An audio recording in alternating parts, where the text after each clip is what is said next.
Hai pejuang ilmu, untuk kamu yang baru menemukan channel ini, jangan lupa klik tombol subscribe dan nyalakan lonceng notifikasinya. Kita akan kupas tuntas materi, latihan soal-soal.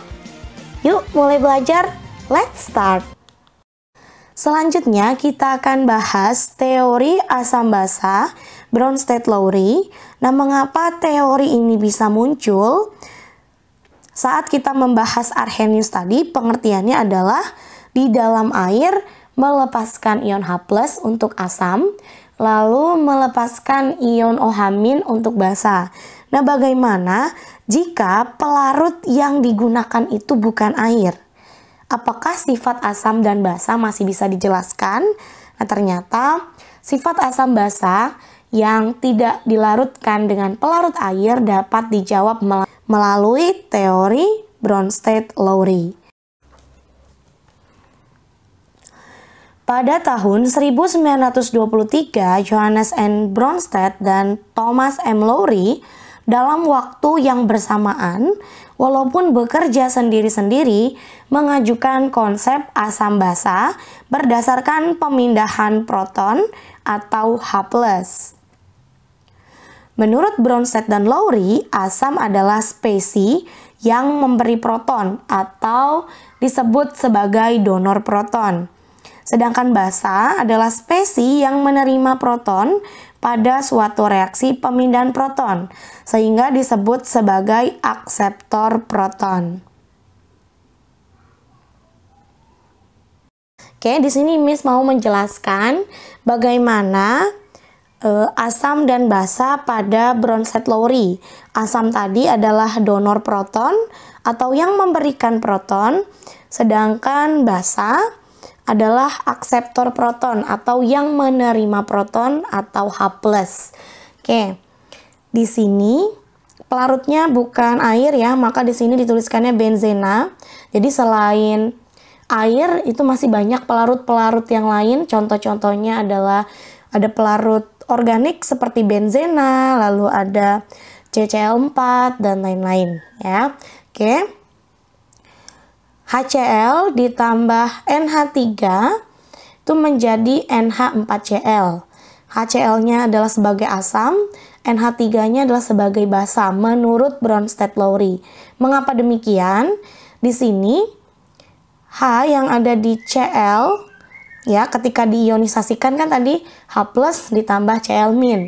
Nah, H+-nya itu akan diberikan kepada NH3 ya, sehingga nanti membentuk NH4 kemudian Cl ya, sehingga basanya ini akan menerima H+ yang dilepaskan oleh asam. Maka HCl-nya berperan sebagai asam karena memberikan H+, kemudian basanya adalah NH3 karena NH3 menerima H+ yang dilepaskan oleh HCl. Begitu juga dengan contoh yang kedua, NH4+ ditambah H2O menjadi NH3 plus H3O+. Asamnya adalah NH4+. Mengapa demikian? Ya, jadi NH4+ ini salah satu H-nya, ya ini kalau diionisasikan akan menjadi NH4 ini jika diionisasikan adalah NH4+ itu NH3 plus H+. Nah, H+-nya ini yang akan disumbangkan ke H2O, ditangkap oleh H2O, maka akan menjadi H3O+. Ya, asam yang memberikan proton, kemudian basa yang menerima proton.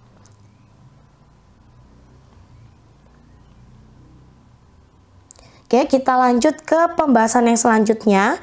Ternyata asam dan basa di Bronsted-Lowry ini mempunyai pasangan. Ada yang dinamakan pasangan asam basa konjugasi dan ada juga yang dinamakan sebagai asam dan basa konjugasi. Oke, kita akan bahas bersama-sama. Oke, kita akan bahas pasangan asam dan basa konjugasi. Setelah melepaskan satu proton, suatu asam akan membentuk spesi yang disebut basa konjugasi dari asam tersebut. Spesi tersebut adalah suatu basa karena dapat menyerap proton dan membentuk kembali asam semula. Jadi, misalnya nanti ada sebuah asam, ya jika diionisasi akan menjadi proton atau H+ ditambah basa konjugasi. Contohnya di sini adalah HCl. Itu jika diionisasi akan menjadi H+ ditambah Cl-. H+-nya adalah protonnya, Cl-nya disebut sebagai basa konjugasi. Begitu juga dengan H2O, H+ ditambah OH-, NH3, H+ ditambah NH2-, HSO4- itu H+ ditambah SO42-. Ya, yang berada di sini ini akan disebut sebagai basa konjugasi.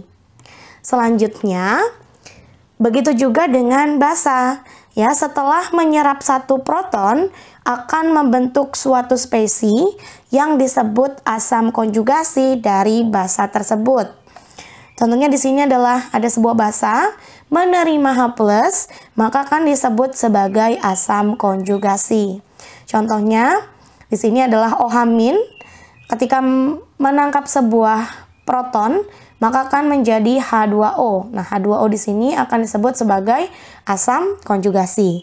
Begitu juga jika H2O ditambah H+ menjadi H3O+, NH3 plus H+ menjadi NH4+, S2- plus H+ menjadi HS.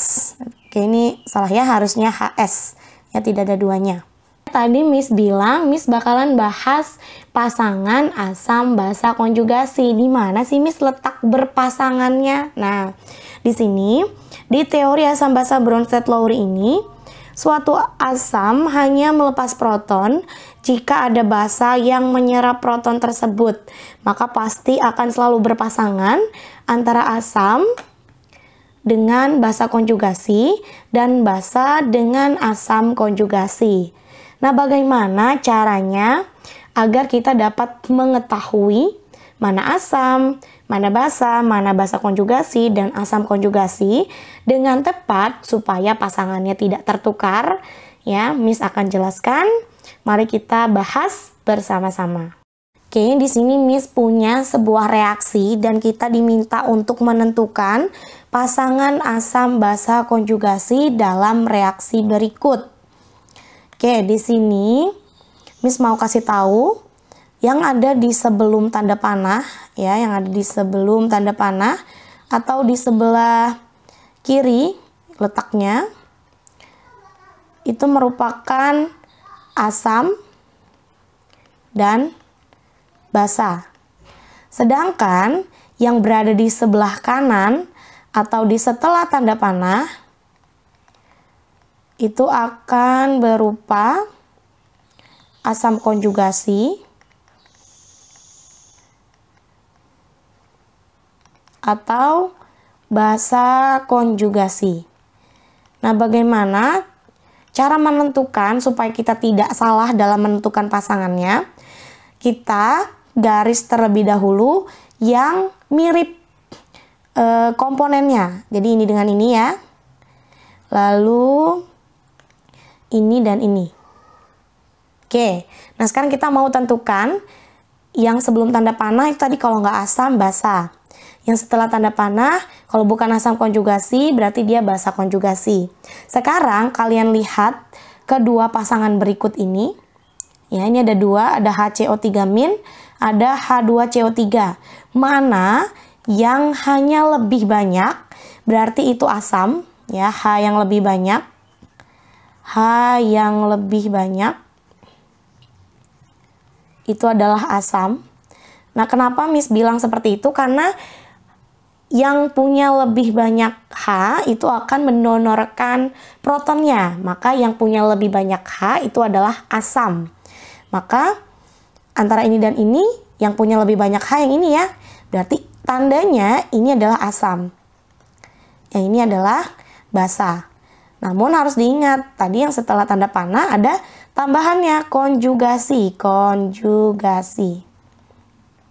Oke, berarti kita sudah menemukan satu nih, ada pasangan basa dan asam konjugasi. Bagaimana dengan ini? Berarti ini adalah asam, yang ini adalah basa konjugasi. Ya, kenapa? Karena di sini hanya lebih banyak, hanya di sini ada 4, di sini hanya ada 3, maka ini asam, yang ini basa. Tuh, oke, kita coba contoh soal yang selanjutnya. Oke, kita ke contoh soal yang kedua dari Bronsted-Lowry, mana pasangan asam dengan basa konjugasi dan mana pasangan basa dengan asam konjugasi. Oke. Ingat, step yang pertama adalah kita kelompokkan dulu mana yang sejenis. Ya, ini ada Cl-nya, lalu yang ini H2O dengan H3O+. Oke, sekarang mana asam, mana basa? Ya, kita lihat di sini HCl dengan Cl-, mana yang lebih banyak hanya? Ternyata HCl ya, ada hanya di sini. Berarti ini asam, lalu ini basa konjugasi, berarti yang ini adalah basa dan ini asam konjugasi. Maka kalau ditanya mana pasangan asam dan basa konjugasi, jawabannya adalah HCl dengan Cl-. Kemudian mana pasangan basa dan asam konjugasi, jawabannya adalah H2O dan H3O+. Oke, kita lanjut ke teori yang ketiga, yaitu teori Lewis. Nanti kita akan banyak latihan soal saat kita berjumpa di Google Meet. Ya, oke, kita lanjut dulu ke teori yang ketiga atau teori yang terakhir dari asam basa, yaitu teori Lewis. Teori yang selanjutnya adalah teori asam basa Lewis yang ditemukan oleh Gilbert Newton Lewis per tahun 1932. Nah, sebelum kita bahas apa pengertian dari asam basa menurut Lewis, mari kita perhatikan kembali reaksi asam basa Bronsted-Lowry berikut ini. Oke, di sini ada NH3 plus HCl menjadi NH4 plus Cl-. Pada reaksi tersebut, molekul NH3 ini akan berlaku sebagai basa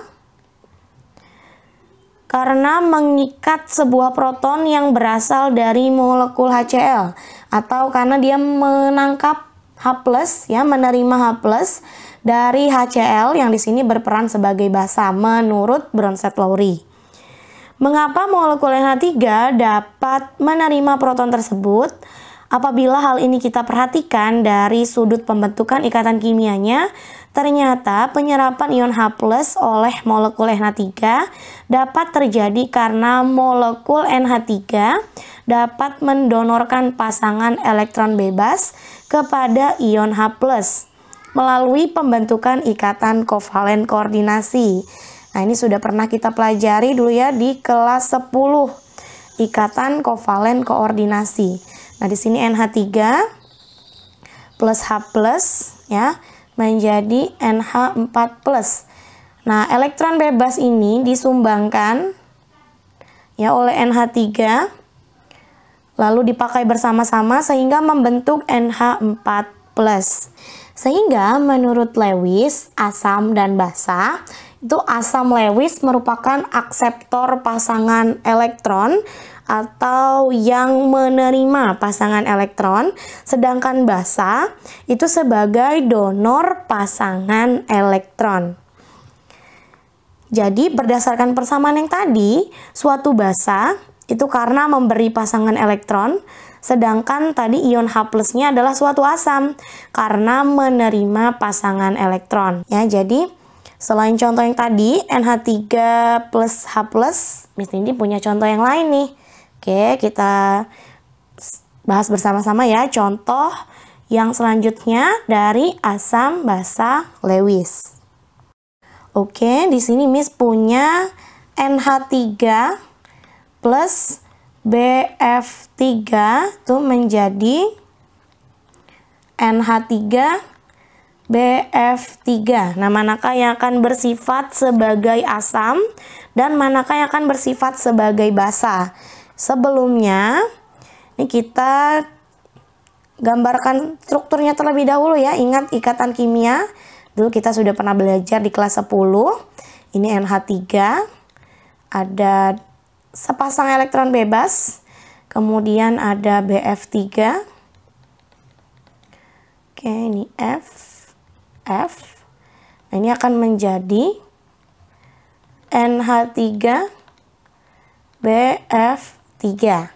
Oke, yang punya pasangan elektron bebas di sini adalah NH3. Ya, ini sebagai salah satu ciri-ciri juga dari basa Lewis, yaitu yang punya pasangan elektron bebas, karena nanti basa yang akan mendonorkan pasangan elektronnya, maka dia harus punya pasangan elektron bebas. Oke, ini akan didonorkan ke boron, dari nitrogen ke boron, sehingga terbentuklah NH3 BF3. Maka NH3-nya di sini akan berperan sebagai basa Lewis dan BF3-nya akan berperan sebagai asam Lewis. Oke. Sekian untuk pembahasan 3 teori asam basa. Tadi ada Arrhenius, kemudian ada Bronsted-Lowry, dan ada Lewis. Oke, nanti jika kalian punya pertanyaan, silahkan tanyakan Miss saat kita melakukan pertemuan melalui Google Meet. Miss akhiri, Assalamualaikum warahmatullahi wabarakatuh.